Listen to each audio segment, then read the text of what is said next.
Hoje no Papo de Umbanda com Ronaldo Pereira, Pailéu das Pedreiras, aqui na sua RádioDoAxé.com.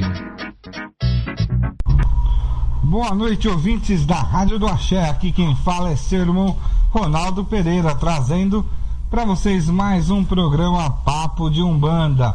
E hoje quem vai estar aqui no nosso programa Papo de Umbanda é o Pailéu das Pedreiras. Boa noite, Pailéu. Boa noite, que a paz de Oxalá esteja com todos. Aí um grande prazer, mais uma terça-feira estar aqui com vocês para falar um pouquinho sobre a Umbanda. Maravilha, isso é ótimo, né? Ouvir quem conhece é sempre bom. Não conheço muito, conheço um pouquinho. O que puder passar pro pessoal, o que o pessoal puder aprender um pouquinho. Eu gosto bastante de passar de uma forma geral, não gosto muito de entrar em doutrinas, e pro consenso geral, porque eu acredito que é assim que a gente vai conseguir falta um pouquinho a palavra, mas tirar o estigma que a Umbanda tem de ser tão marginalizada. E é só assim, né, com o entendimento aí da sociedade, que nós podemos mostrar a cara realmente da Umbanda. Verdade. E eu sempre falo que com todo o pessoal que faz aí a programação, a nossa programação, eu aprendo demais, tá? Conhecimento nunca é demais. Você falar que você sabe tudo é a pior coisa que tem, porque muitas vezes você vai descobrir que você não sabe nada, não é verdade? Não, com certeza. A gente sabe é muito pouco, né? A Umbanda, ela é muito interessante. Eu, como gosto de pesquisar, porque a gente já falou, né, 2 programas um pouquinho da minha história, e quando eu resolvi criar o blog, né, o meu blog umbandadejesus.blogspot.com, né, que é Umbanda, o Reino da Paz, foi uma das primeiras páginas, né, a falar de Umbanda na internet. É um blog que já tem aí 5, quase 6 anos, são 4 milhões e mais de 500 mil acessos. Então naquela época eu lembro que nós tínhamos 2 ou 3 páginas que continham alguma coisa de Umbanda, a maioria tratava mais do Candomblé do que da Umbanda, e aí que eu comecei a pesquisar, a me aprofundar não só no culto que eu fazia, mas em outros cultos. E a Umbanda tem muito isso, né? Então são 13 anos aí que eu sou médium de Umbanda, mas são 13 anos pesquisando, buscando a fundo algumas coisas, algumas teorias, algumas práticas. E cada vez que eu sempre falo isso para os meus filhos, toda vez que a gente abre uma porta, a gente acha que vai encontrar um tesouro, mas ao contrário, a gente encontra um caminho para mais um corredor com mais 10 portas. E assim a gente vai indo, vai pesquisando. A Umbanda, ela é muito grande, né?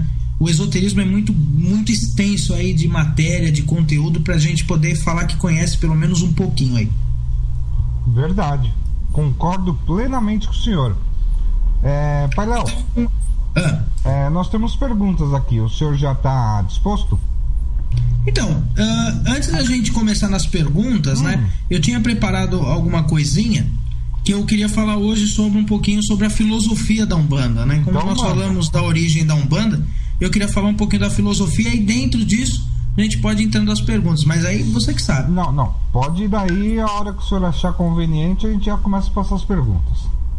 Então, pro pessoal que tá ouvindo a gente, né, tem muita gente que frequenta a minha casa, né, os filhos da minha casa, muitos familiares dizem que esse é o primeiro contato com a Umbanda que eles acabam tendo, através às vezes dos nossos programas, né? Então o que acontece? Eu separei hoje para falar um pouquinho sobre a filosofia da Umbanda, né? A Umbanda, ela é uma religião, tá? Ela não é uma filosofia de vida. Ela é uma religião que te traz toda uma filosofia, toda uma conduta, mas ela é uma religião, tá? Ela é homologada como uma religião. Então, como nós falamos no programa passado sobre a religião, da onde veio, hoje eu quero me atentar um pouquinho com a filosofia. Para quem não conhece a Umbanda, tá? E aí vai perceber que existem as diferenças principais entre a Umbanda e o Candomblé. Eu não vou me estender a falar do Candomblé, porque o que eu conheço do Candomblé é de uma pessoa que foi algumas vezes, respeito demais, tenho grandes amigos que até mesmo ouvem a nossa rádio, mas não conheço intimamente para poder falar da filosofia. Então vou me atentar bastante à Umbanda.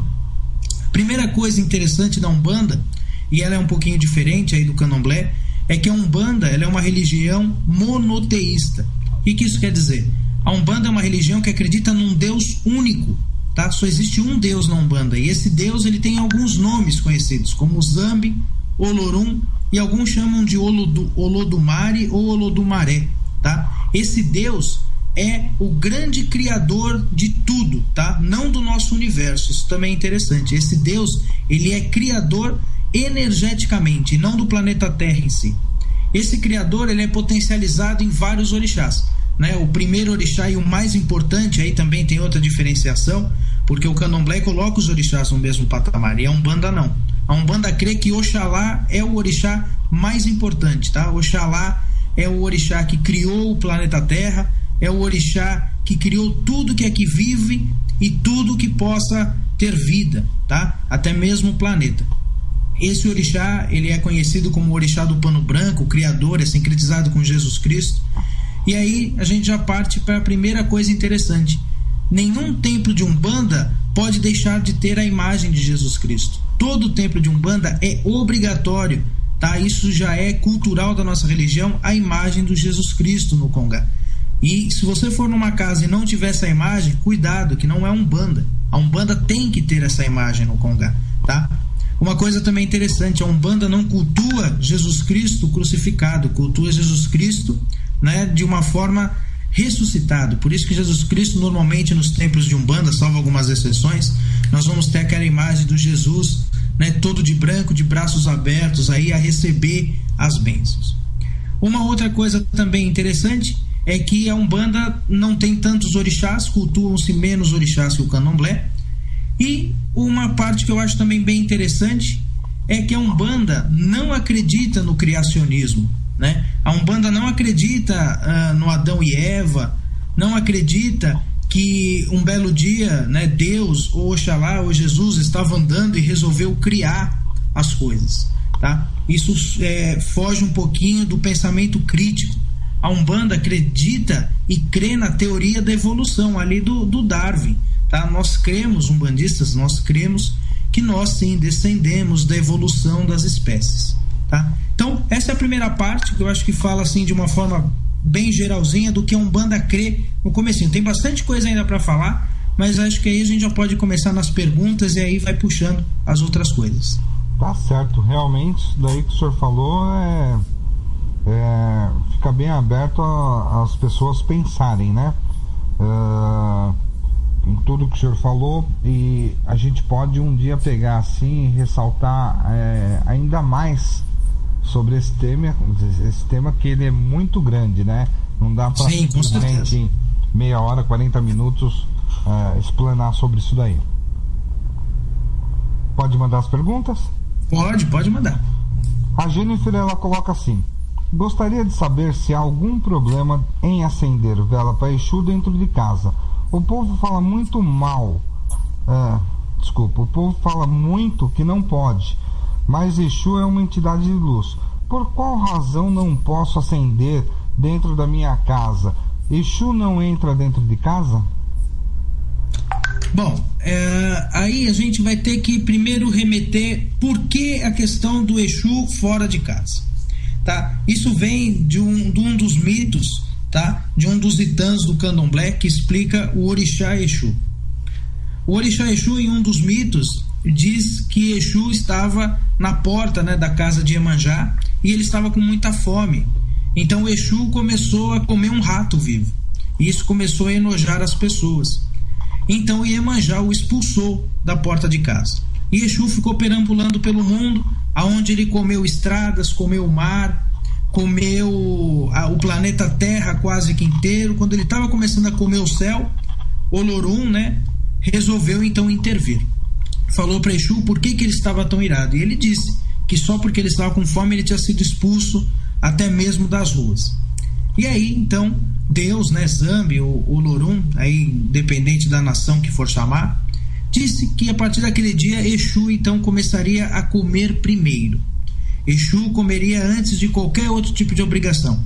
Isso também tem a ver com aquela história que qualquer oferenda que você dê para o seu orixá, você tem que dar primeiro essa oferenda para o Exu. E isso também deu base à questão do Exu não poder entrar dentro de casa. Isso é uma cultura que veio do candomblé, mas a Umbanda pegou essa cultura, esse mito.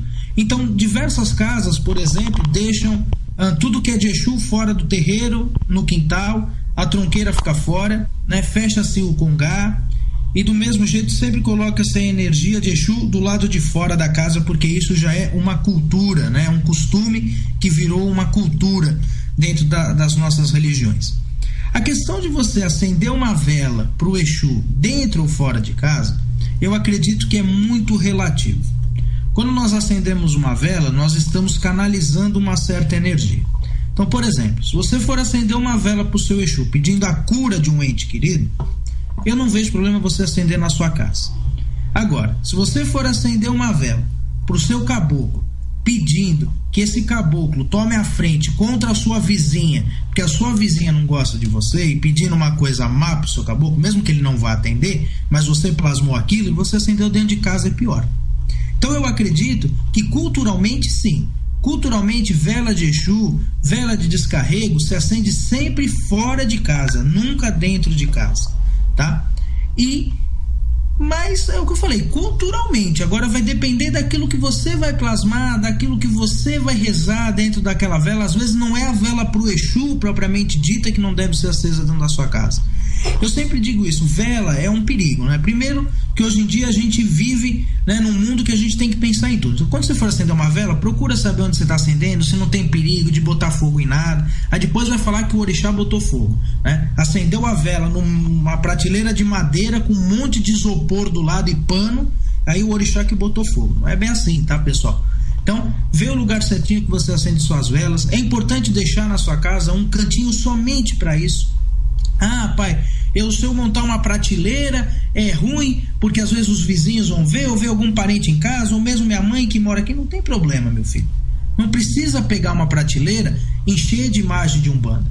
Faz uma prateleirinha, não precisa botar um ponto, nada, mas você vai saber que ali você vai canalizar sua fé. Você coloca ali uma concha, um copo d'água, mas vai canalizar sua fé. E acende suas velas ali. Aí, isso é o comum, culturalmente, tá? Vela dentro de casa somente para a direita, vela fora de casa somente para a esquerda, vela para o anjo de guarda sempre acima da cabeça, acima da sua altura, tá? E vela de descarrego, quando você quer descarregar uma energia, sempre essa vela no chão. E também essa vela não pode ser acendida dentro do banheiro, tá? Isso é o culturalmente.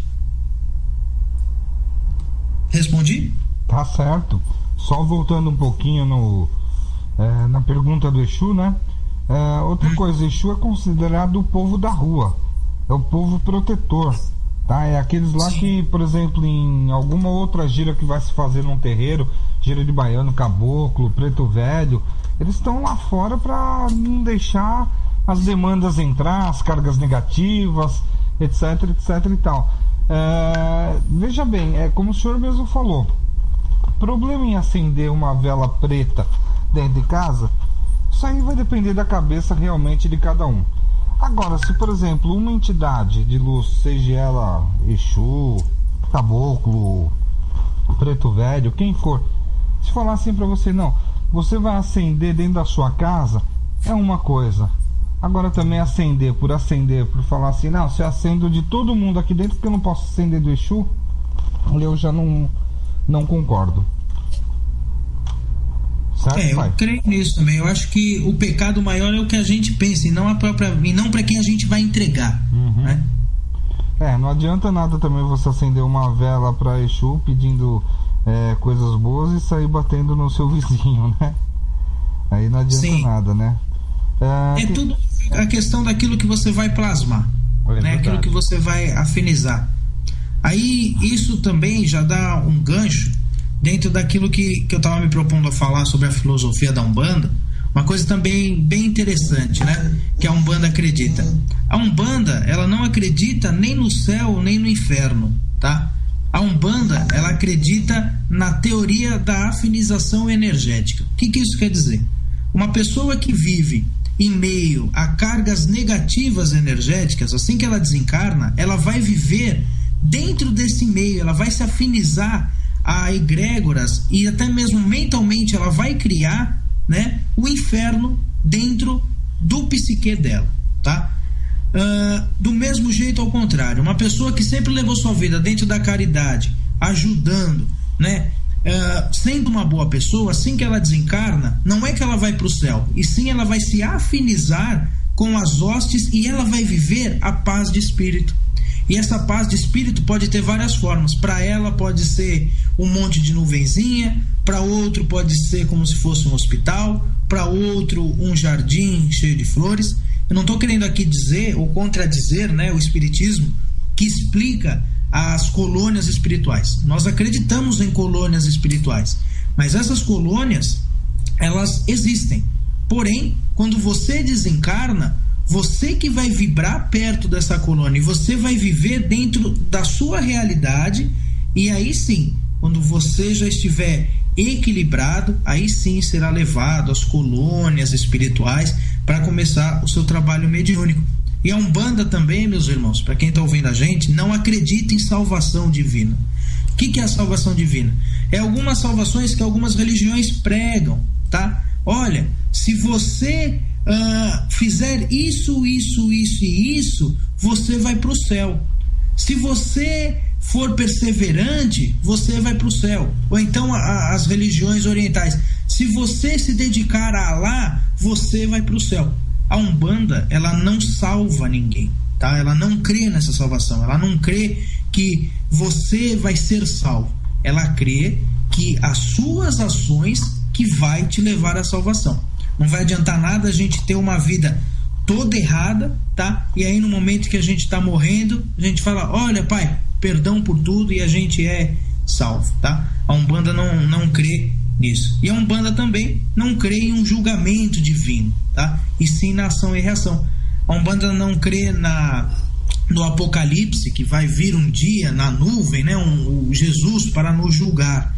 E sim acredita na ação e na reação. Nós acreditamos que a grande expiação, né? Os grandes problemas que nós temos na nossa vida são somente as reações das nossas ações. Aqui se faz, aqui se paga, tá? A gente não crê que você vai acumulando e um dia você vai pagar, não. A gente acredita que estarmos aqui encarnados nesse planeta evolutivo, nessa encarnação de expiação, o que a gente faz aqui, a gente vai pagando aqui.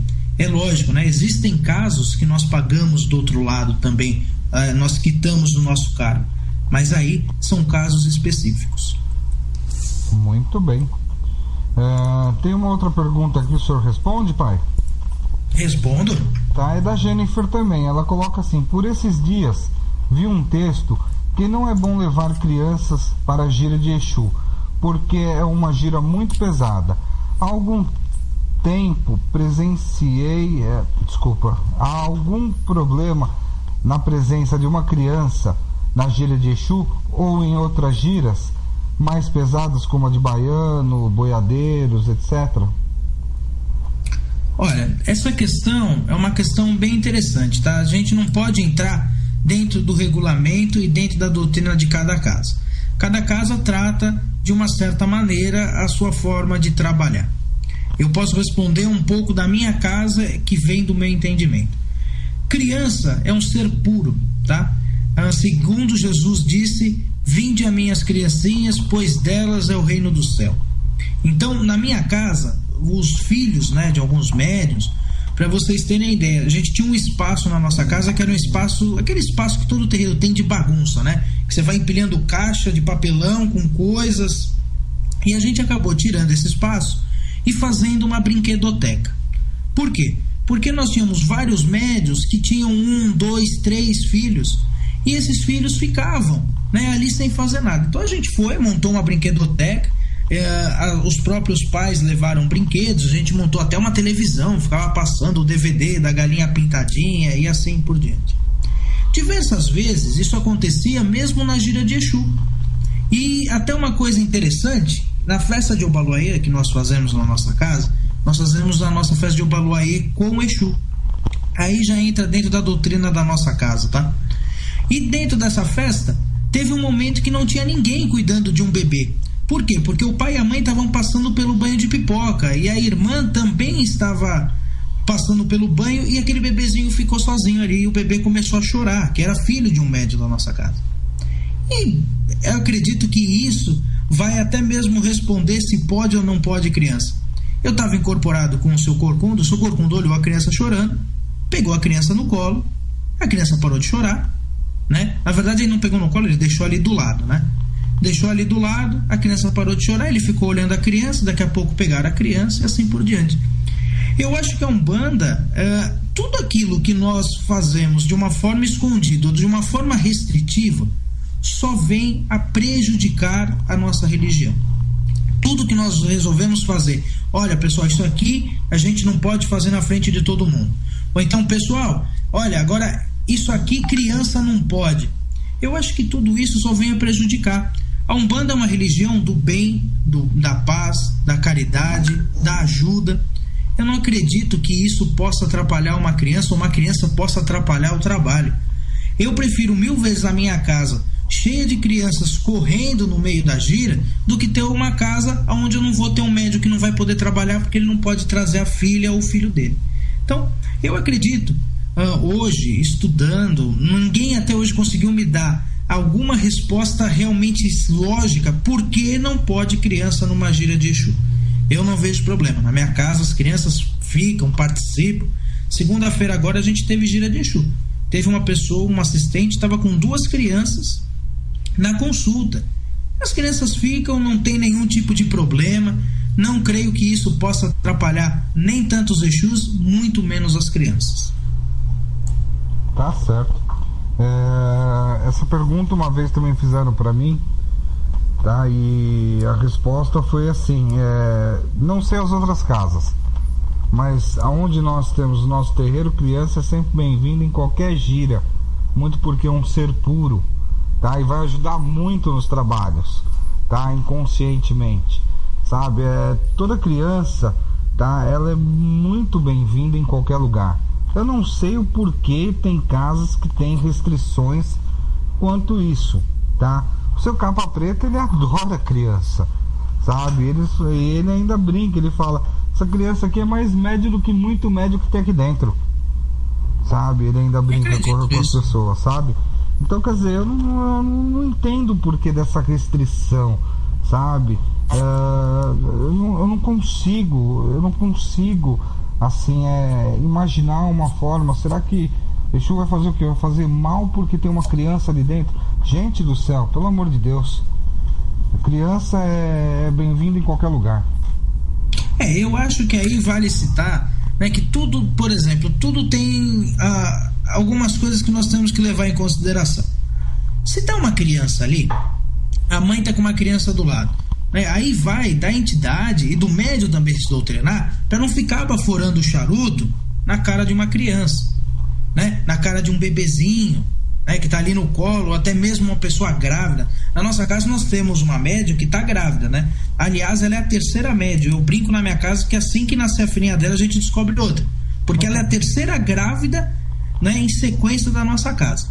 E toda vez que a gente sabe que tem alguma grávida, a gente já proíbe de fumar, né, de usar o tabagismo nas giras. E nós também falamos para as entidades: olha, quando estiver perto, evita usar, né? Evita, quando vai tomar um passe, poxa, a pessoa está grávida, não vai ficar baforando, né? Não vai dar bebida alcoólica para a pessoa, né? Veio uma criança lá, o Exu vai lá e dá uma pinga para dar um descarrego na criança. Então a gente tem que levar algumas ressalvas, mas isso eu não vejo nenhum tipo de problema de uma criança ir ou não ir numa gira. Ao contrário, eu acho que tem que levar sim. Eu acredito que a Umbanda, ela precisa ir muito de uma evangelização desde pequenininho, tá? Eu vou ter que tocar em alguns assuntos que a mãe Priscila agora começa a pular da cadeira, que ela vai falar, meu Deus, ele vai começar a falar. Mas eu acho um absurdo uma criança que nasce dentro de um seio umbandista, ela fazer primeira comunhão na igreja católica, ela casar na igreja católica, ela batizar na igreja católica. Eu, particularmente, como dirigente, acho isso um absurdo. Que a Umbanda tem condição de batizar, tem condição de casar uma pessoa, tem condição de fazer qualquer tipo de ritual. Não tem uma primeira comunhão, mas tem uma série de coisas. Então eu acho que a Umbanda, ela não pode ser refém das outras religiões. Veio ali o filho de um médium, aquele filho daquele médium nasceu, leva lá na igreja para batizar. Meu Deus do céu, batiza no terreiro. Batizar é apresentar a criança para a espiritualidade, para Deus. Se as pessoas, se aqueles pais comungam e acreditam que elas vão chegar a Deus através da Umbanda, como eles podem querer apresentar a criança através de uma outra religião? Então eu acho que a Umbanda ela é muito carente disso, de uma evangelização desde pequena criança. Será que você... Desculpe. Mas será que você que é médium, que tem algum filho pequeno, já sentou com seu filho para explicar um pouquinho da Umbanda? Muitos pais levam o filho no terreiro, deixa ali no cantinho, não vou explicar nada que ele não vai entender. Ao contrário, eu conheci muitas crianças com 2, 3 anos de idade, que a hora que a mãe incorporava, não chamava mais de mãe. Lá na nossa casa nós temos um caso de uma médium, que toda vez que ela incorpora, o filhinho dela, acho que está com 3 ou 4 anos agora, toda vez que ela incorpora a preta velha, ele chama a preta velha de vovó. E nunca ninguém, eu acho, que chegou para ele e falou: olha, essa aqui é a vovó. Ou também se chegou muito bem, parabéns, fez o certo. Então ensina o seu filho desde pequenininho dentro da filosofia, dentro da cultura umbandista. A Umbanda tem condição de pegar e abençoar todos os polos, de criar uma pessoa. Às vezes me dá a impressão que a pessoa tá na Umbanda, mas se ela precisa de uma coisa mais forte, né, mais religiosa, ela vai procurar em outra religião. Não, a Umbanda tem essa condição. Tá certo.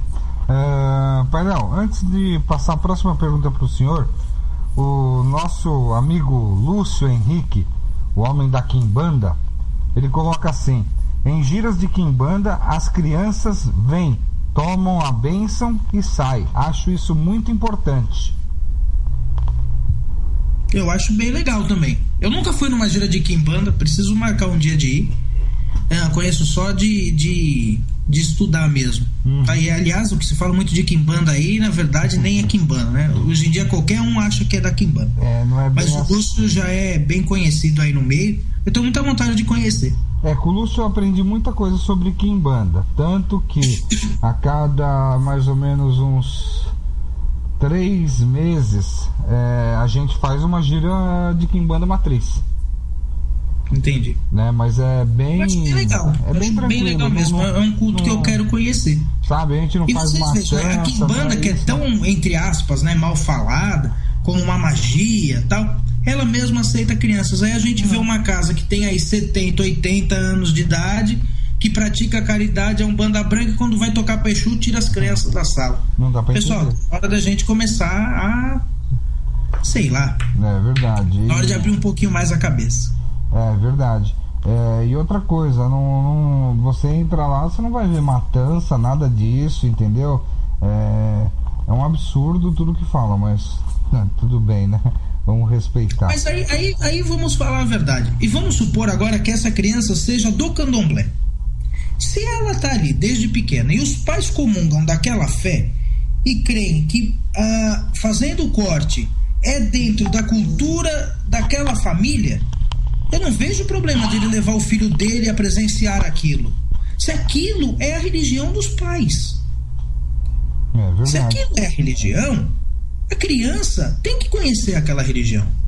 Aí, se daqui a pouco, quando ela ficar mais velha, ela vai falar: não, pai, pra mim isso não serve, eu vou ser pastor da igreja.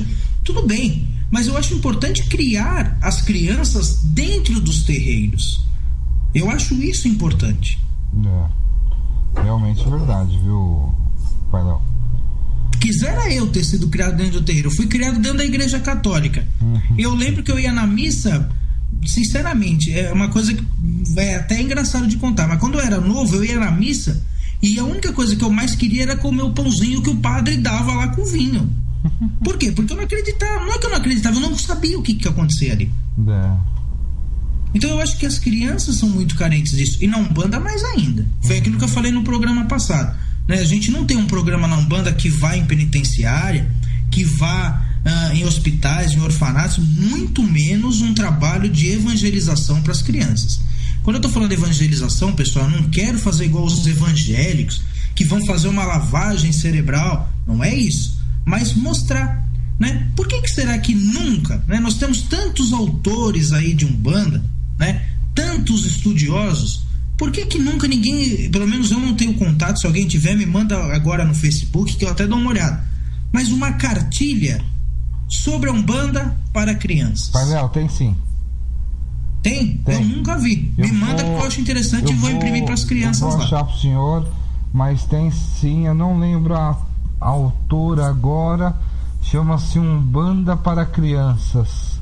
Então, mas aí, olha só, tem, mas a gente nem lembra o nome, algumas pessoas nunca tiveram contato, então acho que falta um pouco do empenho, da pessoa que é o autor, mas de todos os bandistas. Vamos divulgar isso, pessoal.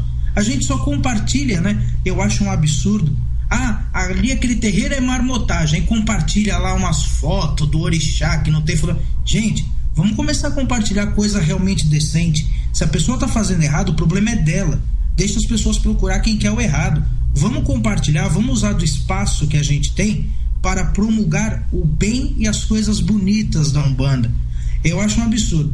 Para você que mede um pouquinho para pensar, você tem um espaço ali no Facebook que você vai postar alguma coisa que as pessoas todas vão ver. Você vai postar uma coisa para denegrir a Umbanda ou para enaltecer a Umbanda?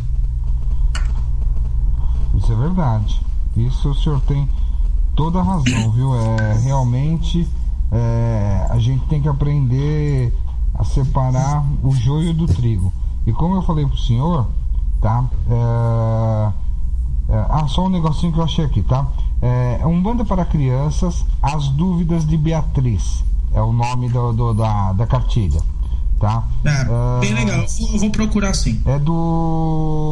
Tá no blog do Terreiro do Pai Maneco, tá? O Terreiro do Pai Maneco é um grande divisor aí, né, de aves. Isso é verdade. Eles têm um trabalho bem interessante. E tem também aqui Umbanda para Crianças, tá? Tem uma outra que também chama-se Umbanda Infantil. Isso daí eu tô vendo no nosso grupo de estudos, tá? Legal.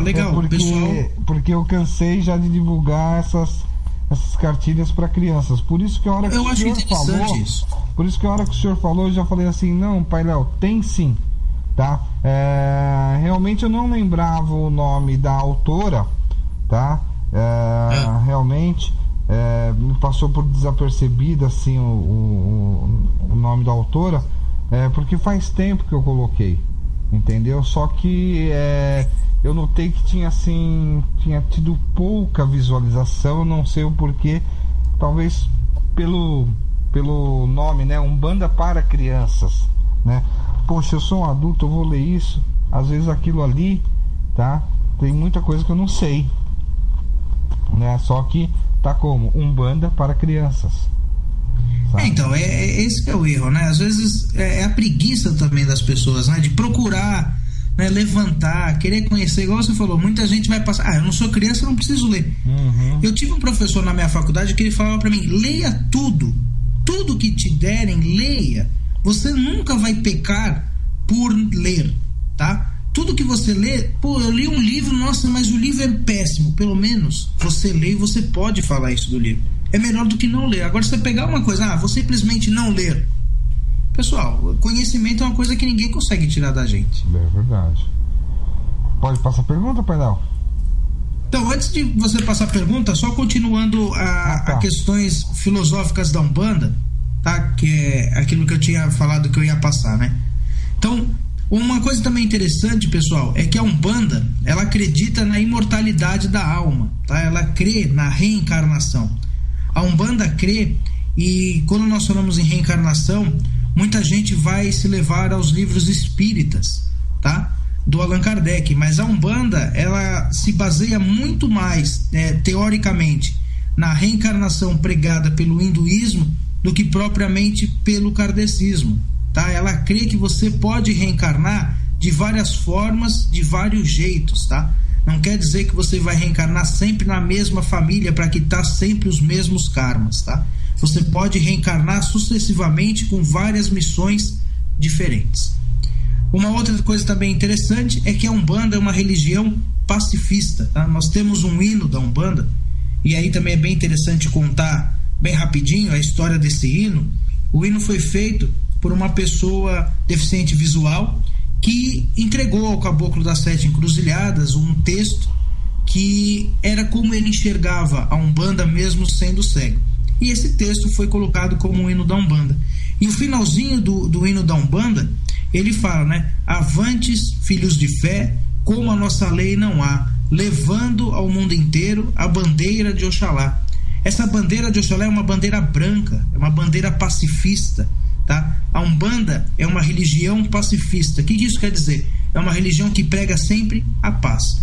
É a religião que prega que você deve dar sim a sua face, mesmo que você apanhe sucessivamente. Nós não somos uma religião que pregamos o ódio, que pregamos o revide, que pregamos a violência. Nós pregamos sim o branco da paz. E a partir do momento que nós colocamos a nossa roupinha branca, mais ainda, nós temos que ser sim pacifistas, tá? Ronaldo, pode é outra pergunta. Se eu estiver falando alguma bobagem, você me para e fala, não, pra mim é diferente. Não, pode deixar. Só uma curiosidade sobre isso que o senhor falou sobre o hino da Umbanda, tá? Ele foi composto por José Manuel Alves, tá? E para quem não sabe, o José Manuel Alves, como o senhor mesmo disse, um deficiente visual, tá? Ele compôs letras para muitos cantores aí famosos. O senhor sabia disso?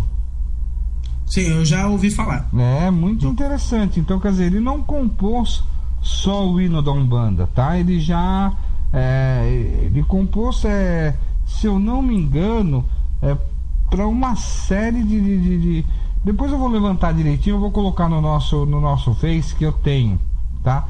Mas olha, ele compôs para uma série de gente aí que vocês nem podem imaginar.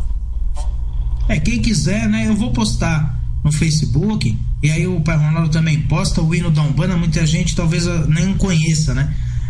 A letra, muita gente fala assim, nossa, eu adoro aquele ponto de Ogum, é maravilhoso, aquele de Iemanjá.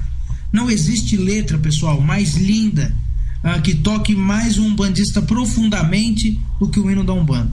Na minha casa nós cantamos o hino, toda homenagem que nós fazemos, e toda vez que eu começo aquele hino, eu seguro o pranto até o final, porque a letra, a melodia, cada frase, cada palavrinha tem um significado tão íntimo, tão profundo para quem vive a Umbanda realmente, que é emocionante. Vale a pena o pessoal pesquisar. Realmente o hino, ele é fantástico. Nossa, eu não tenho o que tirar nem pôr, sabe? Ele é fantástico. Podemos continuar? Podemos. O Daniel, só uma perguntinha, só um negócio para esclarecer pro senhor. A Jennifer é da casa do senhor, tá? Eu imaginei. Imaginou? Então tá bom. Ela disse que ela ia fazer umas perguntas. E o Daniel também, que é da casa do senhor, ele coloca assim... Esse aí tá longe, ele tá em Tocantins. Ele é comissário. Mas é da casa do senhor, né? Sim, é da minha casa, casa. Tá. Ele colocou assim: sou um médium em desenvolvimento e as sensações e vibrações são muito fracas. Quando sei a hora ou o momento que estou incorporado? Bom, isso aí, Daniel, que está acontecendo com você, a gente até conversou um pouco pessoalmente sobre isso, é uma coisa que todos os umbandistas que estão me ouvindo vão falar, poxa, aconteceu comigo. De 1000 médiuns que eu conheci, 1000 passaram por isso, tá? Isso acontece com todos. Assim que nós começamos o nosso desenvolvimento mediúnico, normalmente, o que acontece? As pessoas procuram um tempo quando a sua mediunidade ela está aflorada. Então é aquele momento que você vê espírito, você sente, você ouve, você passa mal, às vezes até mesmo na assistência. Quando você entra numa gira, numa corrente mediúnica, normalmente esses fenômenos desaparecem, acabam. E aí que começam as suas dúvidas. Você fala assim, poxa, quando eu estava lá fora, eu ouvia, escutava e sentia. Eu vim aqui para dentro, o que aconteceu? Isso tudo parou? Não, isso não parou. O que acontece é o seguinte: você tem uma mediunidade que está sendo aflorada e ela está exacerbada.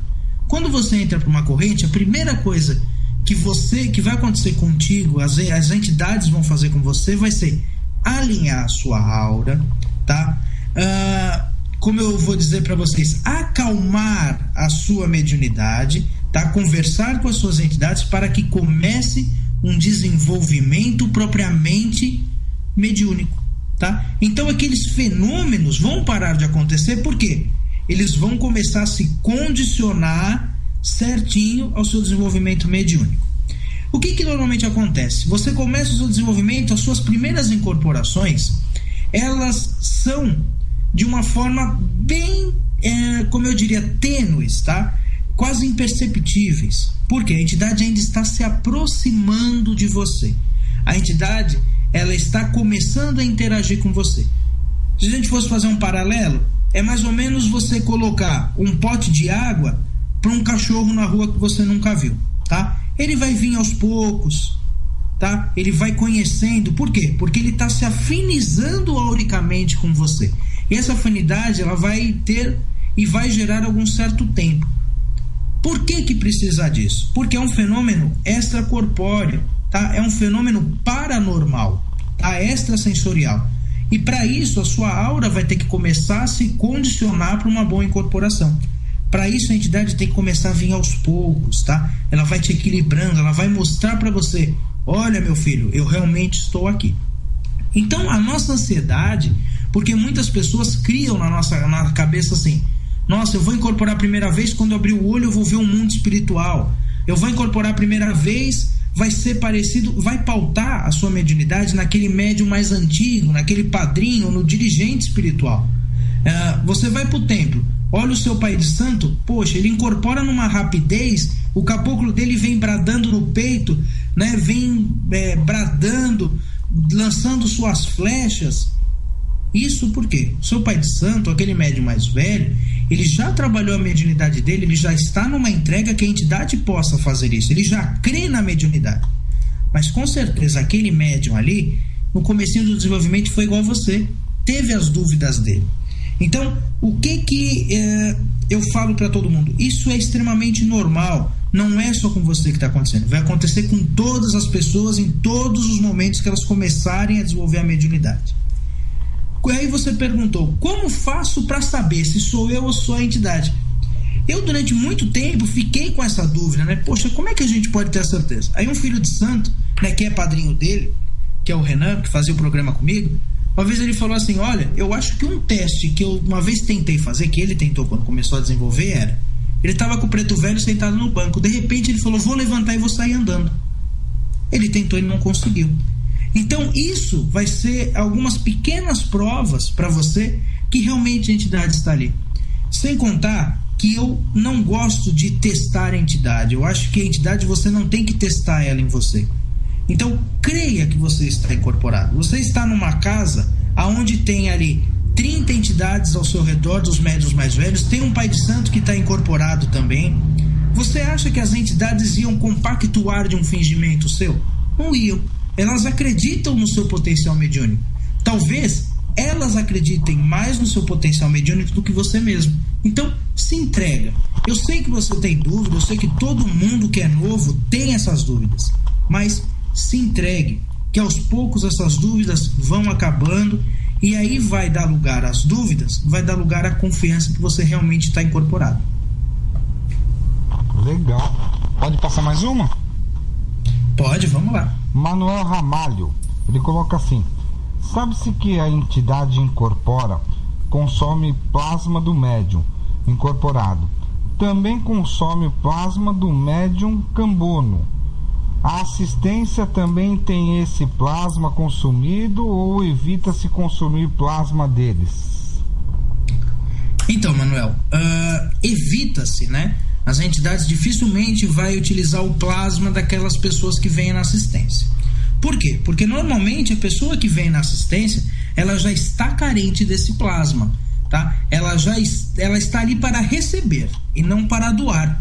Então, dificilmente a entidade vai usar o plasma dela, tá? São casos muito poucos. O que pode acontecer às vezes é aquela pessoa que já frequenta a casa há 10 anos na assistência e ela vai lá somente para tomar um passe. Ela pode até em algum momento doar um pouquinho de plasma, sim, mas normalmente isso não acontece. Normalmente usa-se o do médium e às vezes do cambone também, tá? Por isso que eu falo, pessoal, a gente não pode ir pro terreiro por ir, tá? A gente tem que se preparar, tomar o seu banho de erva, fazer a sua afirmação. Mesmo que, poxa, eu sou aqui cambone, tá? Meu único trabalho é ficar acendendo vela, é ficar acendendo charuto. Não, pessoal, vocês são muito importantes dentro de uma gira, tá? Vocês são a força motriz, tá? Vocês são o grande combustível que as entidades vão usar. Então, você está cambonando, fica rezando, fica ciente daquilo, se prepara, e no final da gira também é muito importante, tome o seu passe, tá? Na verdade, quando você estiver cambonando, você nem vai tomar tanto um passe, e sim uma reposição energética daquele plasma que você doou durante toda a gira. Tá certíssimo. O painel, como ele me conhece, ele sabe bem que no meu Face eu exalto muito o trabalho do cambono, tá? Porque eu acho que o cambono não é alguém insignificante que tá lá só para acender vela, tá? Para mim, o cambono, ele é mais do que o médium incorporado ali naquele momento. O cambono ali, para mim, ele é mais essencial, às vezes até do que uma entidade ali dentro, tá? Se não fosse o cambono dentro de um terreiro, eu não sei o que seria do terreiro, tá? Então eu faço questão de sempre exaltar os cambonos, tá? Porque eu acho eles, essas pessoas assim, olha, de uma qualidade assim, olha, fora de sério. Então eu sempre falo do cambono, tá? No nosso Face. O que acontece é que nós temos dois tipos de mediunidade, né? Nós temos o médium rodante e o médium não rodante. O médium rodante é aquele que dá passividade às entidades, tá? Ou aos orixás. E o médium não rodante é aquele que é o auxiliar das entidades e dos orixás em terra. No candomblé, né, é dividido entre a Eked e o Ogã. Na Umbanda não existe esse tipo de nomenclatura. Então são os cambones e os ogãs. Existem muitos médiuns que começam cambonando para conhecer a Umbanda, mas existem médiuns que são cambones, que a mediunidade deles é servir aos orixás.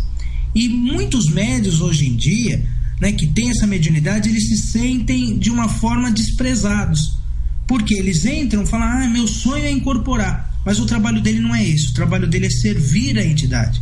E eu falo isso à minha cambone, né, e aos ogãs da minha casa. Isso é um privilégio. Por quê? Você tem acesso a todas as entidades, a todos os orixás. Você servir a espiritualidade é muito melhor, é muito mais bonito, eu acredito que é até muito mais gratificante do que ser um médium rodante. Nós, em alguns momentos, participamos da gira e nós doamos um certo plasma, e às vezes nem lembramos daquilo que nós doamos. Agora, aquelas pessoas que estão ali, né, entre aspas, acordadas na gira, né, participando, servindo, gente, é um trabalho maravilhoso. Então, você que é cambone, dê valor ao seu trabalho. E você que não é, dê valor ao seu cambone, porque só com um bom cambone que você consegue ter um bom médium. Tá certo. O senhor sabe que a gente faz um negócio meio diferente lá no terreiro, né? Por exemplo, eu não tenho vamos dizer assim, o meu cambono oficial, né? A mãe Valquíria não tem o cambono dela oficial. O pai Vanderlei não tem o cambono dele oficial, tá? A Michele não tem a cambona dela oficial, e assim vai, né? Então o que acontece? A gente faz rodízio de cambonos. Eu acho isso interessante, porque também não cria tantos vícios, né? E tantos laços. Não é nem criar também tantos vícios e nem tantos laços, viu, pai? A gente aprendeu com o seu Zé assim. Olha, às vezes o que você vai ouvir aqui eu falando para uma pessoa vai servir para você. Amanhã, se o seu caveira estiver ali, você estiver ali com ele e você ouvir o que ele vai falar para uma pessoa, pode estar servindo para você. Entendeu? Então, interessante. Na minha casa a gente também faz esse rodízio. Uhum.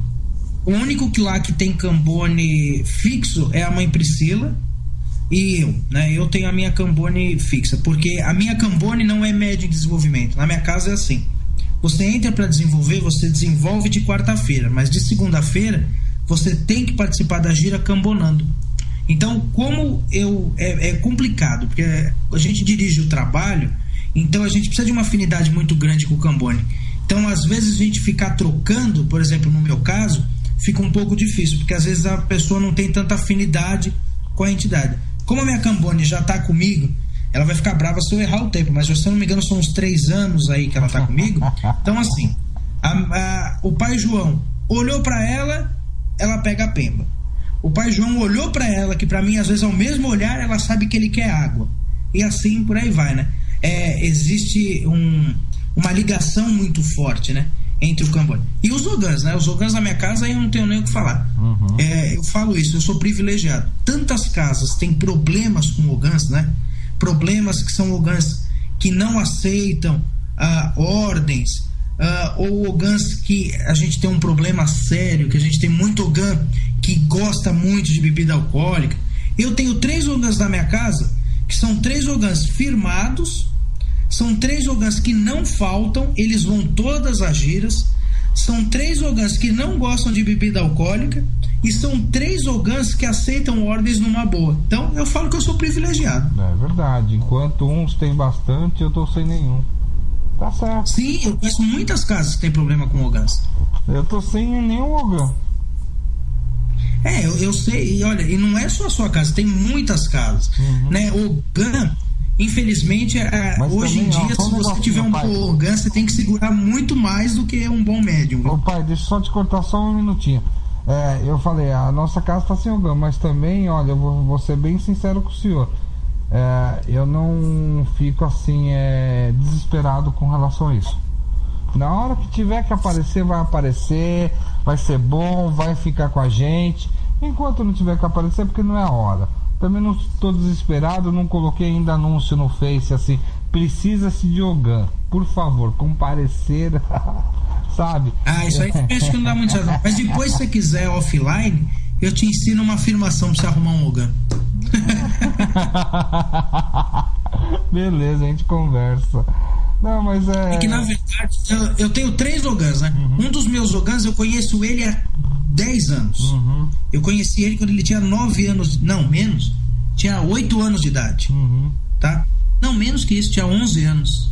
Não sei agora, certo? Mas faz muito tempo que eu conheço ele. O outro Ogã da minha casa foi convidado pelo próprio Orixá, né? Por Xangô. É uma pessoa assim também, nossa, eu tenho uma estima muito grande com ele. E o outro Ogã que apareceu na minha casa é um Ogã de mais de 40 anos e adorou a nossa casa e já tá lá há 2 anos. Então é demais, né? É muita sorte. Não é muita sorte, é muito merecimento.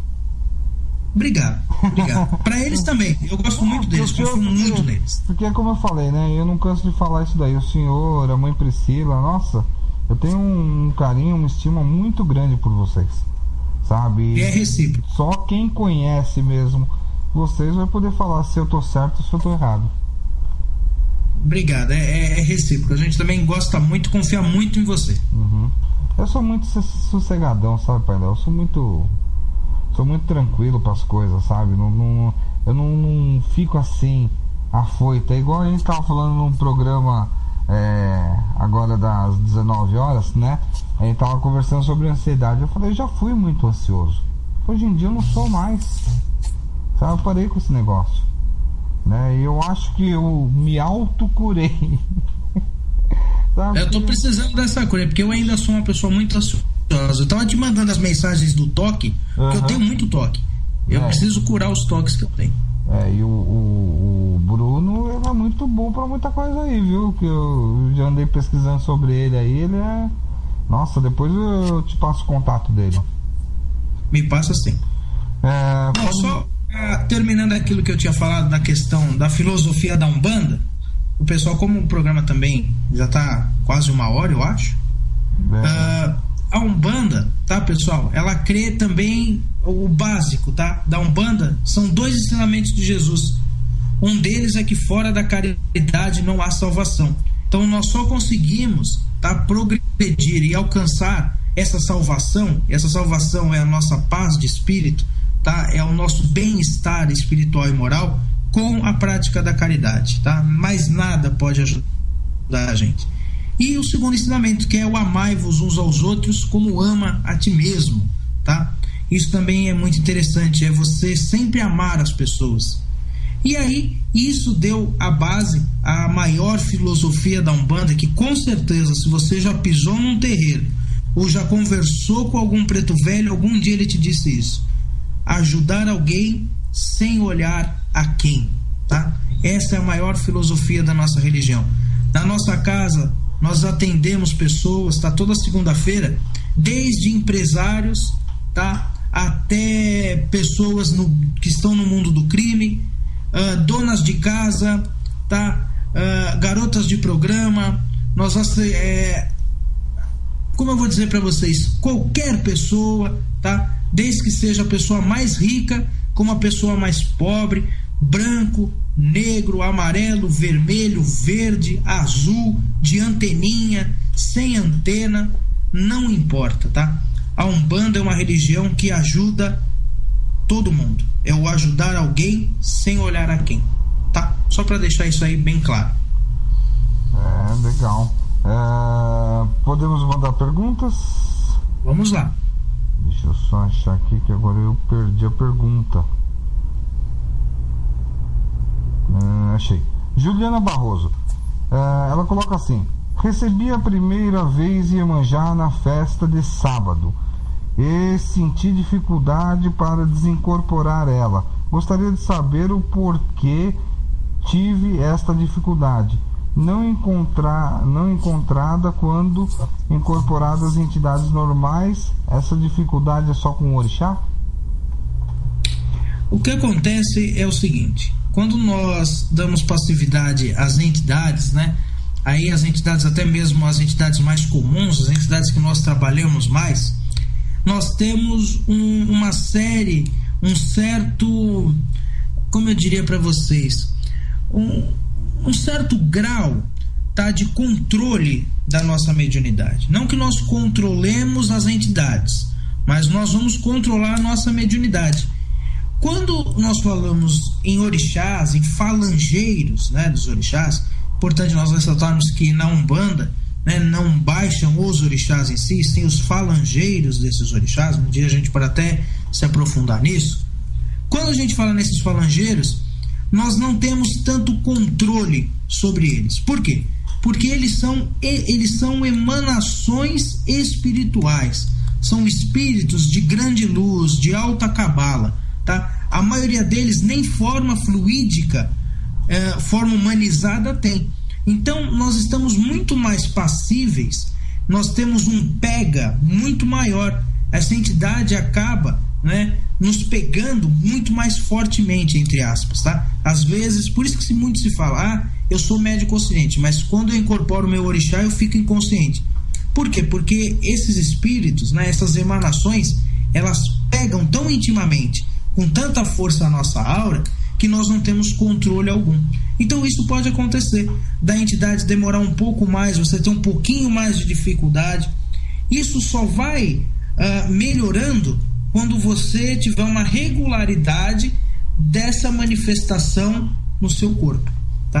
Por isso que às vezes nós vemos aquele orixá se manifestando de uma forma e com o tempo ele começa a se manifestar, né? Ele começa a andar, ele começa a mostrar muito mais do que a energia dele, né? Eu sou filho de Xangô e vários médios, quando recebem os falangeiros de Xangô, logo no início ficam travados no local, né? Às vezes nem andam. E só com o tempo mesmo que começam a se locomover. Por quê? Porque aí a nossa aura vai se afinizando. Vocês imaginam, a gente tem uma dificuldade às vezes para se afinizar com um caboclo, com um preto velho. Imagina com a emanação de um orixá, é muito mais difícil. Então a gente tem menos controle, por isso fica mais difícil a desincorporação. Eu não diria que você não consegue desincorporar, eu diria que vai ser muito mais difícil você perceber que a entidade está desincorporando, tá? Tá certo. Podemos falar sobre o que mais, Painel? Bom, sobre a filosofia da Umbanda, né, era isso que eu tinha preparado para vocês. Se tiver mais alguma pergunta... Não, por enquanto não. Bom, eu acho que, já que a gente falou um pouquinho da filosofia, a gente pode falar um pouquinho do ritual umbandista, né? Então, A Umbanda, pessoal, para quem já foi em algum terreiro, já foi em alguns 2 ou 3 terreiros, sabe que é diferente, mas algumas coisas são muito importantes, tá? São os grandes pilares aí da cultura e da doutrina e até mesmo da ritualística umbandista. Então, nós temos algumas ritualísticas. Por exemplo, nós temos a ritualística da defumação. A defumação na Umbanda. A defumação consiste em você queimar as ervas para essas ervas se transmutarem em fumaça.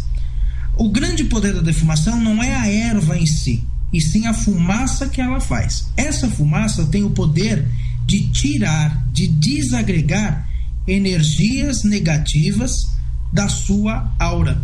Então, no momento que a defumação passa em você, ela está desimpregnando qualquer miasma, qualquer energia, né? As larvas astrais, que nós chamamos também, qualquer energia que possa ter pego na sua aura, que está te prejudicando, no momento da defumação, ela já está sendo descarregada. Uma coisa também bem interessante do ritual umbandista é a oração. Todo ritual umbandista tem a sua prece inicial, que é o momento que você vai evocar e invocar as entidades. Então, são alguns pilares que todas as casas de Umbanda têm. O que consiste o ritual umbandista? O ritual umbandista consiste em você cantar e abrir a gira, tá? Firmar os pontos, firmar a sua casa.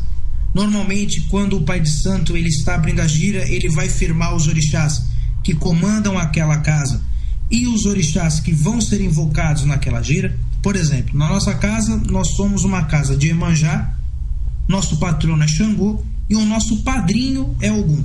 Então, independente de toda a gira que você vá na nossa casa, esses 3 orixás vão ser invocados. Após os 3, você vai invocar o orixá que vai trabalhar naquela gira. É uma gira de caboclo? Nós vamos cantar para Oxóssi. E assim por diante. Tá? Uma gira de preto velho, a gente canta para o Baluaí.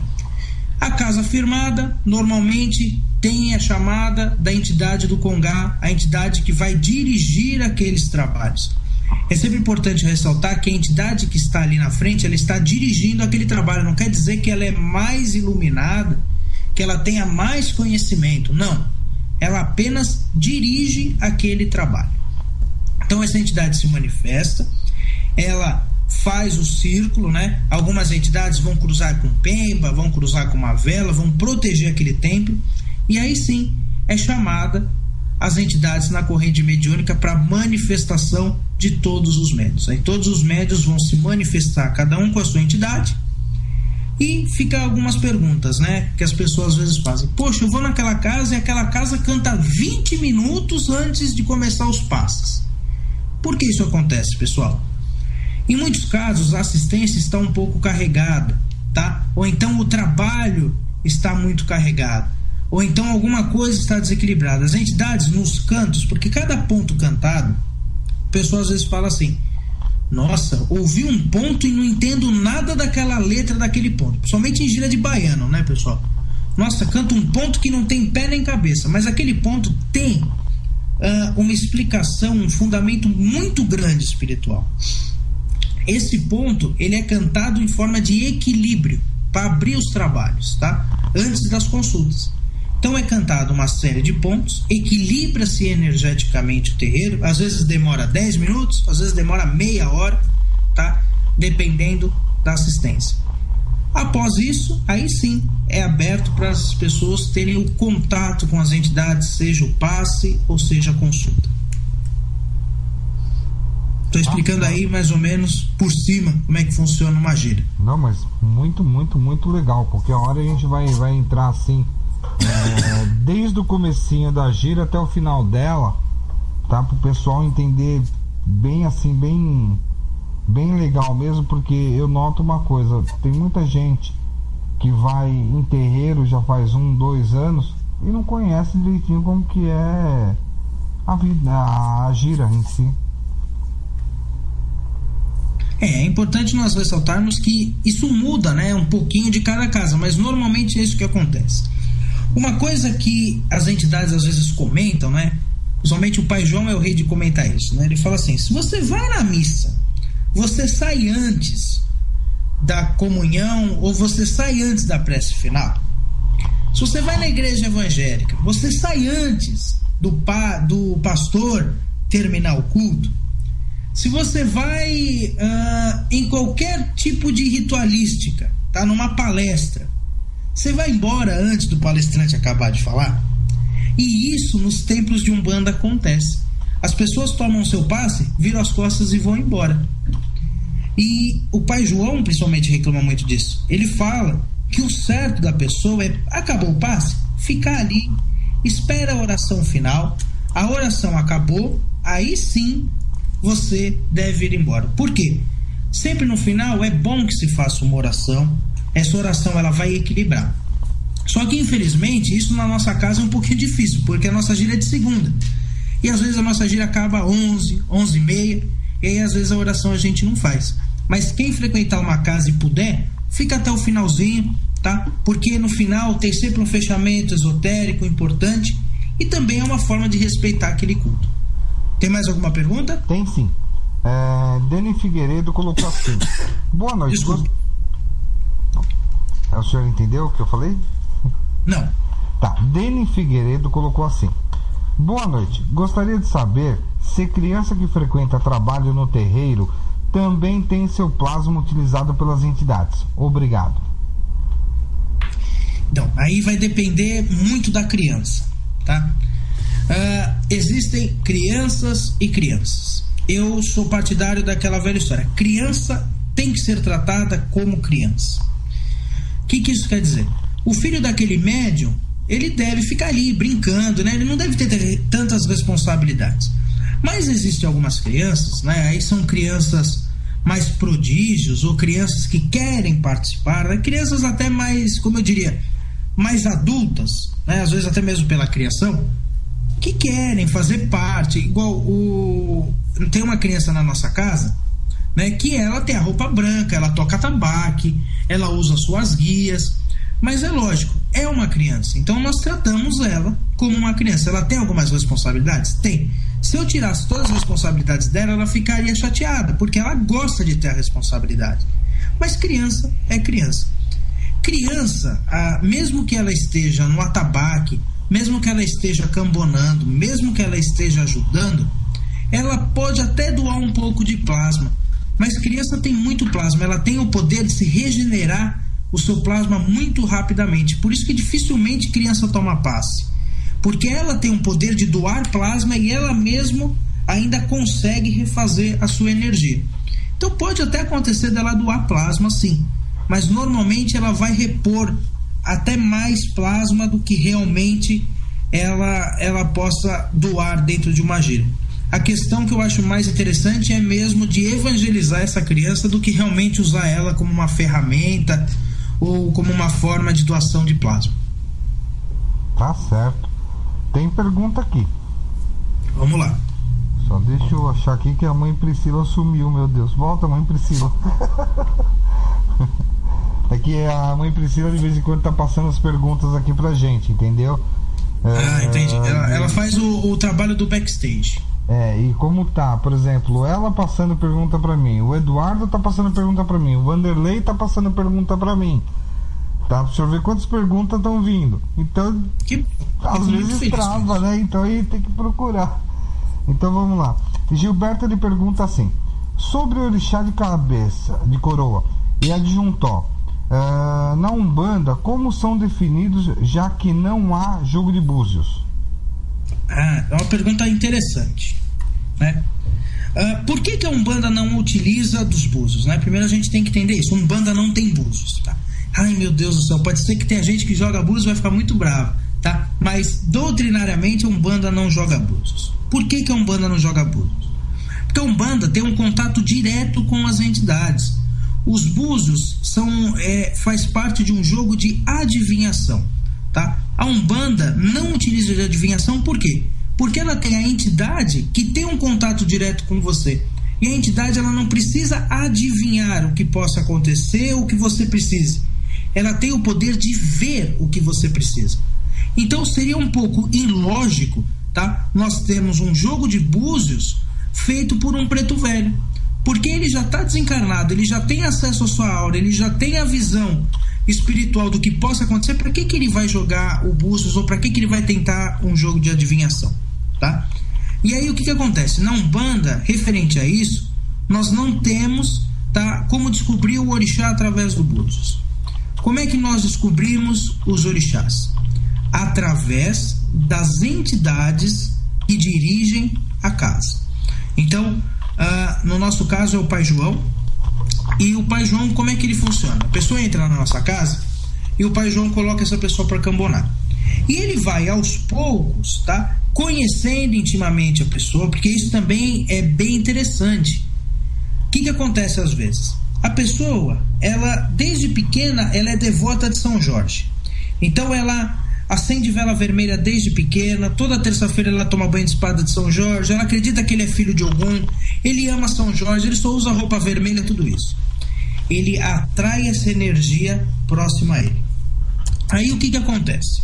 Ele atraiu essa energia, logo esse Ogum vai estar muito próximo energeticamente dele. Então essa pessoa vai entrar numa casa e você, com a sua vidência e as entidades, vão ver que essa pessoa está muito próximo de Ogum. Então, com o tempo, conhecendo as pessoas e aí utilizando de métodos espirituais da vidência das entidades, o Pai João e as entidades do Congá, como de todo o templo de Umbanda, consegue enxergar as entidades que regem a coroa daquele filho, tá? Aí, pessoal, vai variar de casa para casa, tá? Tem casas que cultuam um orixá somente, tem casas que acreditam em 2, 3 orixás. No caso da minha casa, nós somos uma casa de doutrina que o Pai João praticava desde a época dele da senzala, tá? Que é da nação Jeje, tá? E ele era Jeje e ele tinha raiz da família Nagô. Então ele traz a ancestralidade de você cultuar 4 orixás na sua coroa. Você tem o seu orixá de cabeça, o seu orixá de guarda, que é aquele segundo orixá. Você tem um terceiro orixá, que é um orixá companheiro, e um quarto orixá, que é o orixá de Ajuntó. O primeiro orixá é aquele que vai reger a sua vida, é o orixá mais importante que você tem dentro da sua coroa. Como que as entidades vão descobrir esse orixá?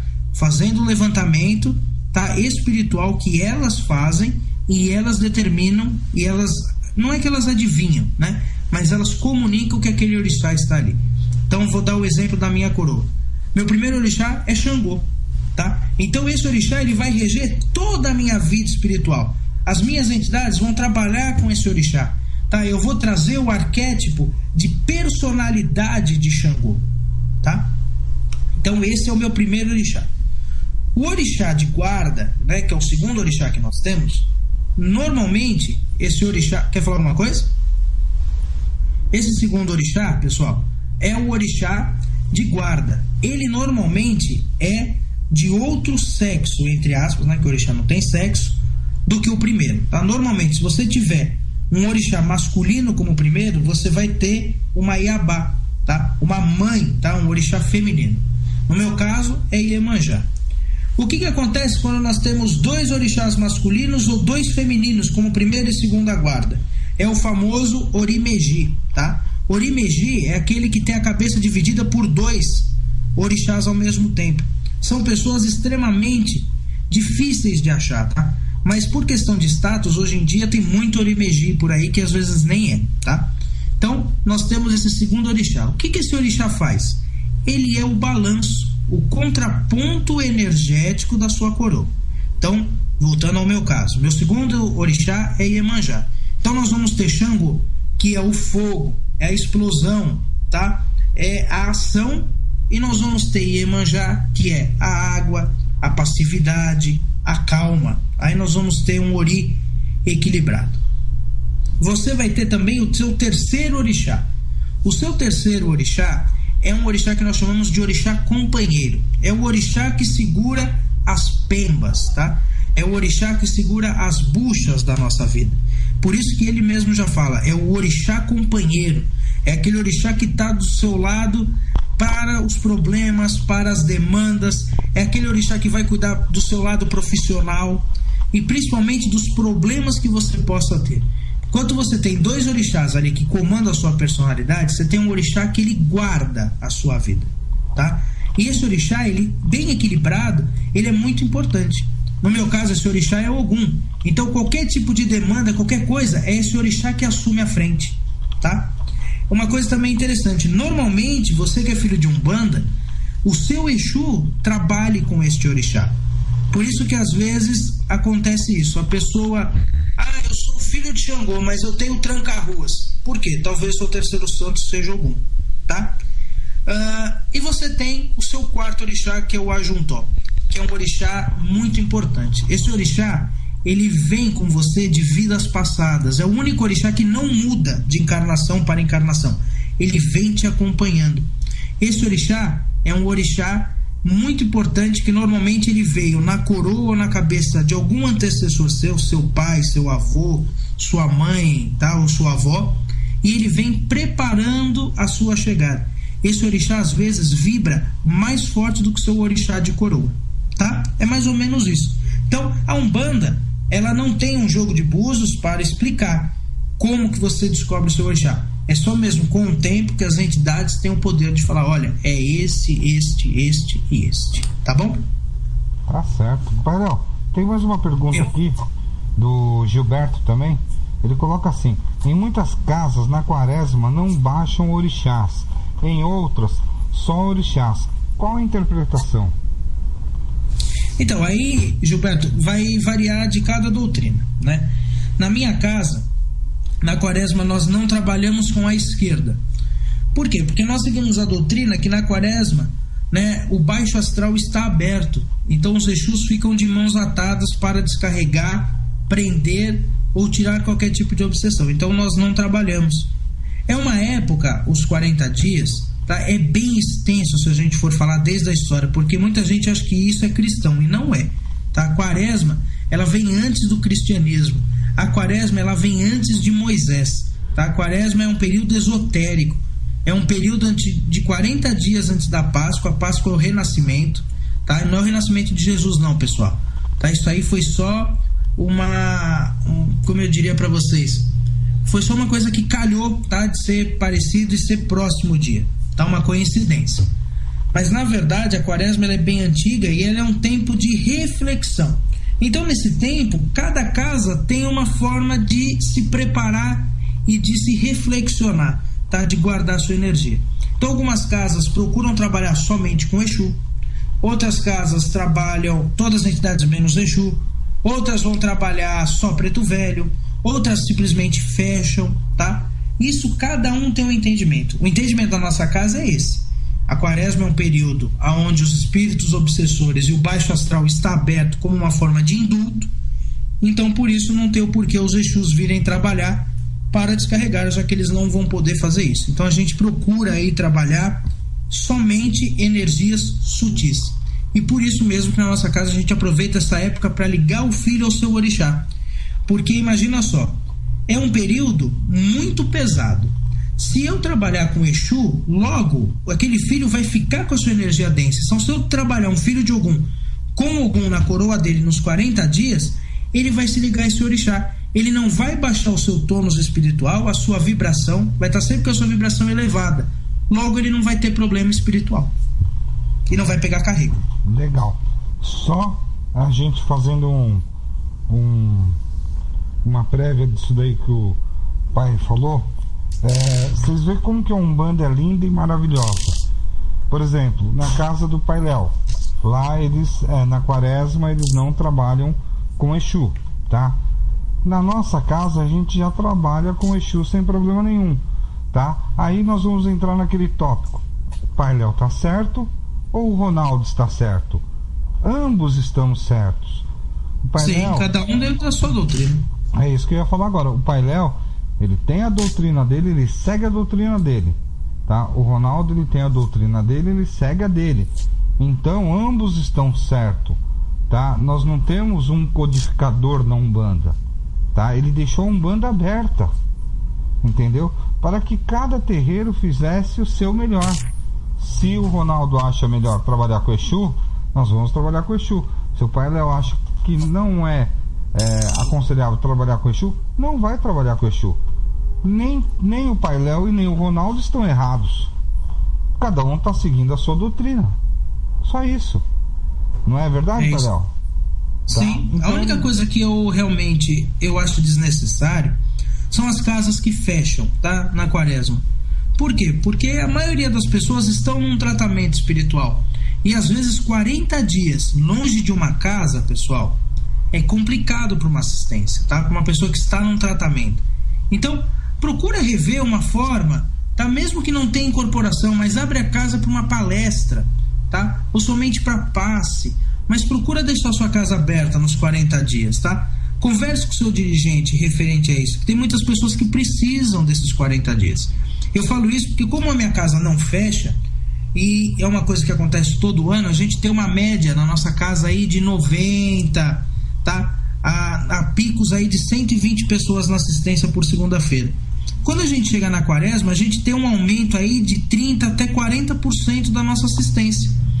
Por quê? Porque são pessoas que, como não podem ir na casa que frequenta, procuram uma casa que está aberta, tá? Então, procurem, né? Conversem com o dirigente de vocês, ou você que dirige a casa, converse com as entidades. Procura não fechar a casa, deixar essa casa aberta, porque as pessoas precisam do nosso trabalho, tá? Aí é só uma dica minha. Tá certo.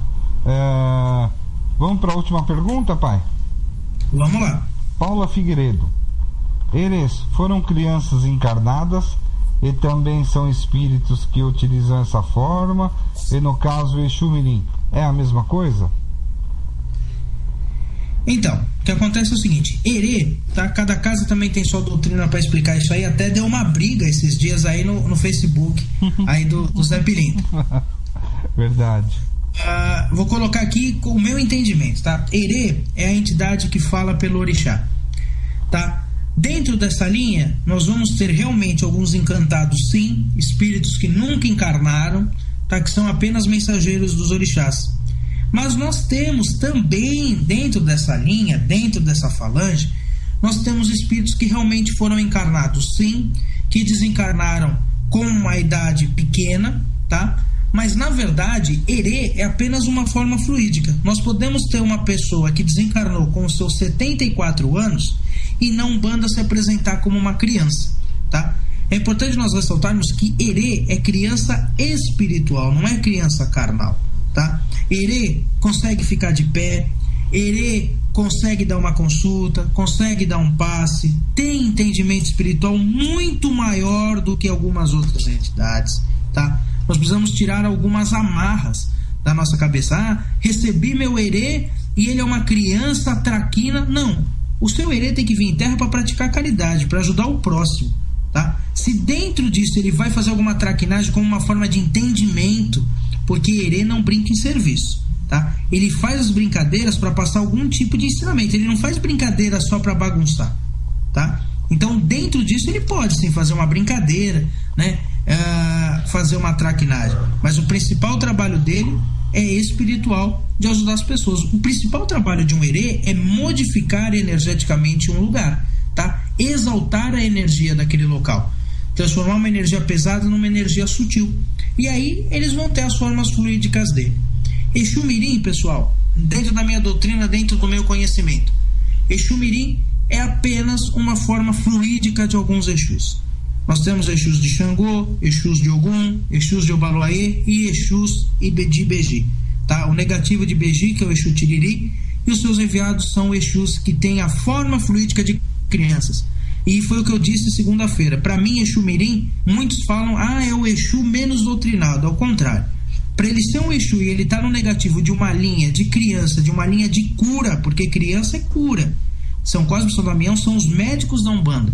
Por um Exu poder estar dentro daquela linha, é porque ele tem muito entendimento para estar ali. Então a minha visão é que o Exu Mirim, se não for o mais iluminado, mas é um dos Exus com mais esclarecimento dentro de todas as linhas de Exu. Verdade, realmente o Exu Mirim, ele é um ser fantástico. O trabalho dele é maravilhoso, tá? E tem que ter também um pouco de entendimento do médium, né? Que trabalha com ele, né? Porque tem muitos médicos que são conscientes e botam na cabeça assim: é porque é Exu Mirim, porque vai fazer bagunça, vai fazer arte, vai fazer isso, vai fazer aquilo. Isso aí vem também um pouquinho da cabeça do médium, né? Sim, uma vez eu compartilhei uma imagem que era assim: todo preto velho foi negro e escravo.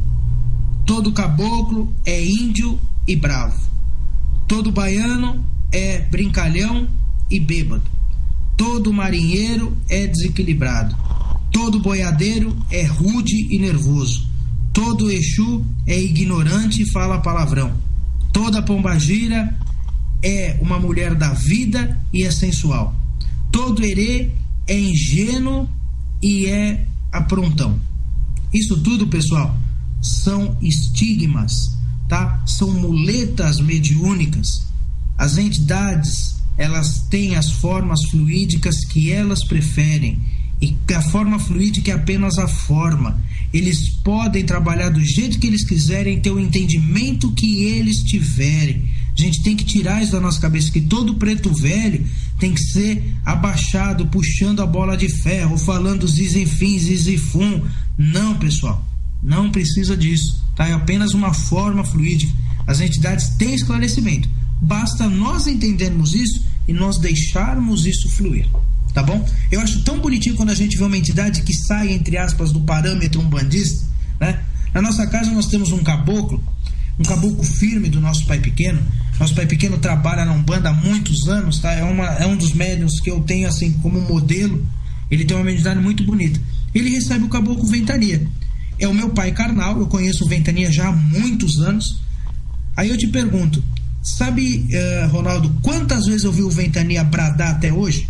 Não. Nunca. O Ventania nunca bradou. Ele arreia no chão e não brada. Uma vez eu perguntei pra ele: por que o senhor não brada? Sabe o que ele respondeu pra mim? Porque eu não quero.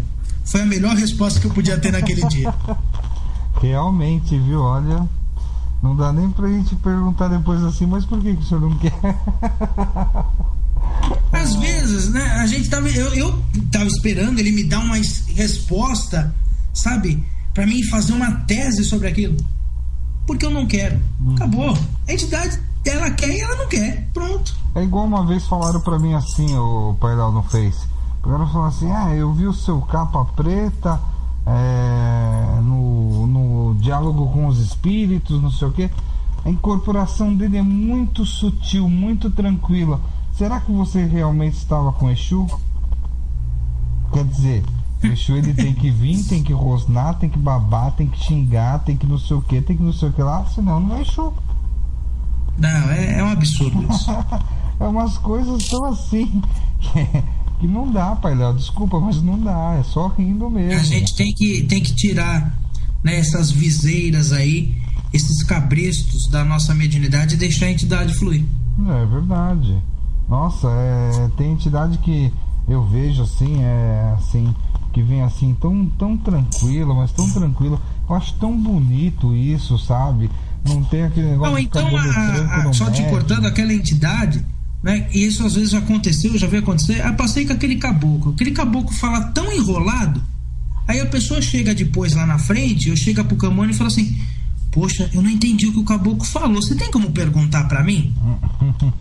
Mas a pessoa foi procurar um objetivo pra vida, uma explicação. Aquela entidade não conseguiu se comunicar. Ela ajudou no quê, gente? Vamos pensar seriamente. Verdade. Ela não conseguiu passar a informação que ela queria. A pessoa foi embora com mais dúvida. Ué, não, o estamos perdendo tempo. O pior de tudo, pai, é uma outra coisa, né? Aí o caboclo vem, consegue se comunicar calmo, tranquilo, sereno. Vamos falar assim: mas aquele médium eu acho que não estava incorporado com o caboclo, não. Essa história também é bem complicado, comum, né, Pai Léo? É complicado, sabe? É muito complicado. O Pai João, ele é o rei de fazer essas coisas, né? O Pai João, às vezes, ele gosta de usar termos que nenhuma entidade usaria, né? Por exemplo, falar algumas modernidades que a pessoa fala, não é possível que ele fala sobre isso. né? E a gente estava na festa de Iemanjá ano passado e o pessoal não estava conseguindo ouvir, porque a festa de Iemanjá, a tenda era grande, um monte de gente batucando do lado, e o Pai João queria passar uma mensagem antes dele ir embora e ninguém conseguiu ouvir lá no fundo. Não deu outra. O Pai João olhou pra minha cambona e falou assim: pega o microfone. Pegou o microfone, falou no microfone com o pessoal, todo mundo entendeu, falou: obrigado, pai, pela mensagem, e ele foi embora. A entidade não vai pegar um microfone, não vai falar no microfone, por quê? Porque ela não sabe o que? Segurar um negócio na mão e falar pra ela: olha, se eu falar aqui todo mundo vai ouvir. A entidade não é ignorante, pessoal. Um dia, né, assim que o Ronaldo liberar pra mim um horário pra ter um programa, eu quero fazer um programa referente a isso, as ignorâncias que a gente acha da Umbanda, tá? Tem muita coisa que a gente pauta que a gente às vezes não conhece. A entidade tem condição sim. Poxa, ninguém tá conseguindo ouvir. Pai, só pode falar no microfone? Ele pega um negócio e fala. Não é um crime espiritual. A entidade não foi embora porque fez isso, tá? A entidade não é assim, pessoal. O senhor sabe que eu fiz um texto, até eu vou procurar ele, vou postar ele de novo no Facebook, né? Que eu falo que para as pessoas acreditarem, tá, na incorporação de um médium, tá, o Exu ele tem que ser muito burro, tá, o caboclo ele tem que falar muito em Tupi-Guarani, tá, o preto velho ele tem que ter aquele estigma do velhinho, comportado, vamos dizer assim, raquítico, bem assim, judiado, né? O baiano ele tem que vir com aquela alegria, com aquela irreverência, sabe? Aí eu fui colocando de todas as entidades. Depois eu vou procurar direitinho, mas eu sei só por cima, né? Eu lembro só por cima, né? Aí todo mundo começou assim: mas se não for assim, eu acho que também não é Umbanda, né, Ronaldo? Eu falei: por quê? As entidades elas não evoluem, tá? Aí eu coloquei assim no final, eu coloquei assim: engraçado, né? O Zélio Fernandinho de Moraes, quando ele foi para aquela tal reunião espírita, né, no centro kardecista lá, né, ele estava lá incorporado com o caboclo das 7 encruzilhadas, e o rapaz que tinha o dom da visão viu ele em vestes de clericais, né? Ainda perguntou: se o senhor é o caboclo, o que o senhor está fazendo em vestes clericais? Ou seja, tá? O próprio caboclo das 7 encruzilhadas foi padre numa outra encarnação, tá? O seu capa preta, ele foi padre numa outra encarnação, sabe? O que eu trabalho. Então o que acontece? Eles têm que ser burros para falar que é Exu. Eu não consigo entender isso, não consigo. O seu Corcunda foi padre, tem 2 faculdades. Então, tá? Ele é de uma cultura ímpar. Nós temos um Exu na nossa casa que usa uma katana, tá? Aquela espada japonesa, porque ele foi chinês. Sim. O problema é que as pessoas elas ainda têm na cabeça que o Exu tem que ser daquele jeito, o caboclo tem que ser daquele jeito. Pessoal, não vão por aí não, tá? Uma dica que eu dou, tá? Uma dica de médium que tem experiência. Quando você for numa casa, olha a gira, tá? Olha a corrente. Se você vê aquela entidade, uma gira de caboclo, aquele caboclo que grita, que brada, que faz cara feia, que anda de um lado pro outro, ele tá tentando provar pro próprio médium dele que ele tá ali. O próprio médium dele às vezes não acredita nele, tá? Lógico, tem as suas exceções, tá, pessoal? Daqui a pouco vai ter não, mas eu sou dirigente, eu acredito na minha entidade faz isso. Não é isso. Tem as suas exceções.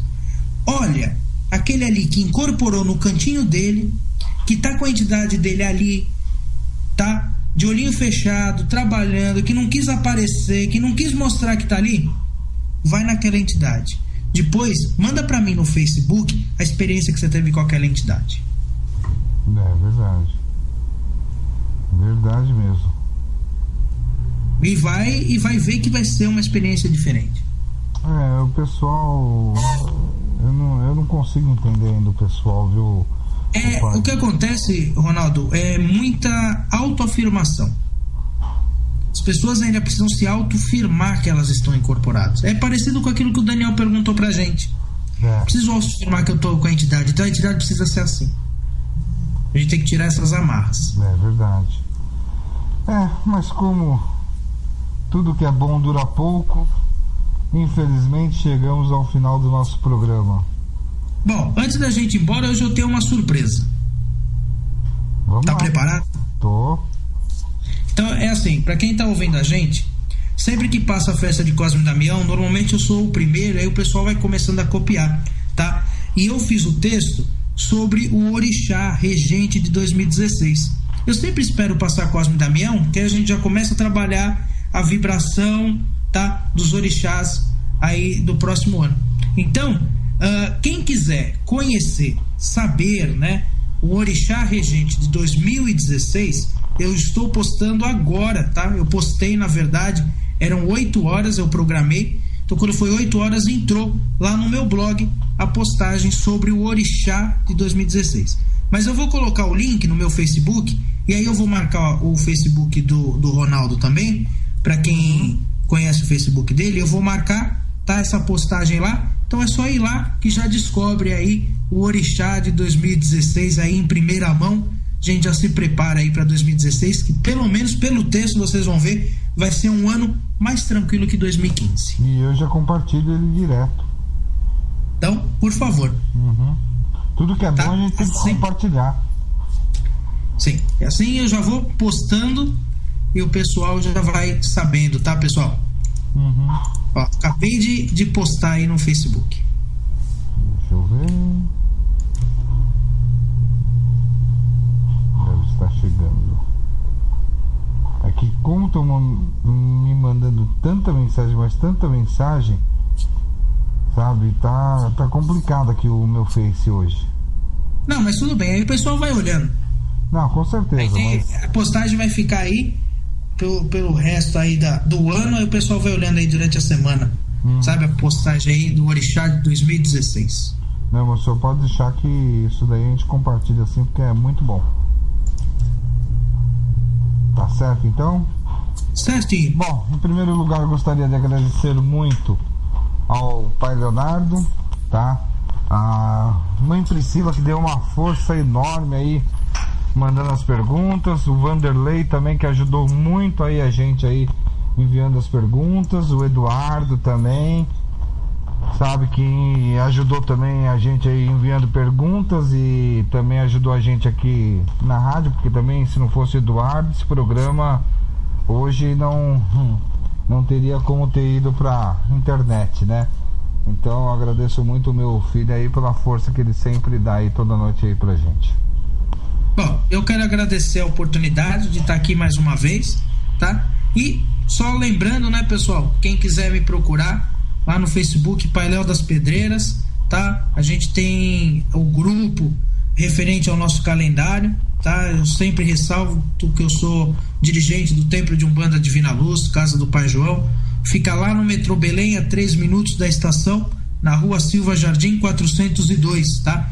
E eu também escrevo para um blog, que é umbandadejesus.blogspot.com.br, tá? Um blog aí que já é bem conceituado no meio e tem sempre alguma postagem lá. A gente tem bastante coisa, bastante conhecimento. Quem quiser me procurar, o Ronaldo, né, tem o meu contato. E é isso aí, estamos aqui pro que der e vier, tá bom? Eu já tô tão acostumado todo mundo me chamando de Zé que, olha, eu vou até mudar meu nome. Você sabe que eu já pensei em chamar de Zé umas 3 vezes. Eu falei, não, eu vou chamar de Ronaldo, que senão... Não, mas um monte de gente me manda no privado, ô Zé. Eu respondo. É normal, o pessoal antigamente tinha o meu telefone, né, na placa do centro. E como é casa do Pai João, o pessoal me chamava de João, porque achava que era Pai João, porque o dirigente chama-se João. Não, mas aí o pessoal me chamava de João. Se eu falar pro senhor, você não vai acreditar. Mas o pior é que meu nome tem Zé também. Então, meu nome. Tá vendo? O meu não tem João, não. Porque o meu nome é Ronaldo José Antônio Pereira. Ó, tá vendo? Nome bonito? Nome de rua. Só minha mãe mesmo, mas tudo bem. Tá bom então, pai. Muito obrigado, tá? Mais uma vez, muito obrigado. Programa sensacional, tá? O pessoal aqui tá adorando, sabe? Não tem muito o que falar não, viu, o Pai Léo? Programa maravilhoso como sempre. Que bom. Então o pessoal continua aí ouvindo, que assim logo a gente já começa um programa aqui na rádio. Aí tudo fica também mais fácil. Mas aí o Ronaldo vai continuar comigo no programa. Não, aí o senhor vai se virar com a mãe Priscila. Aí o Ronaldo descansa. Aí o Ronaldo descansa. Pode ser. Mas de vez em quando você participa. De vez em quando eu apareço. Boa noite, Pai Léo. Um abraço aí pra todos, saravá. Saravá.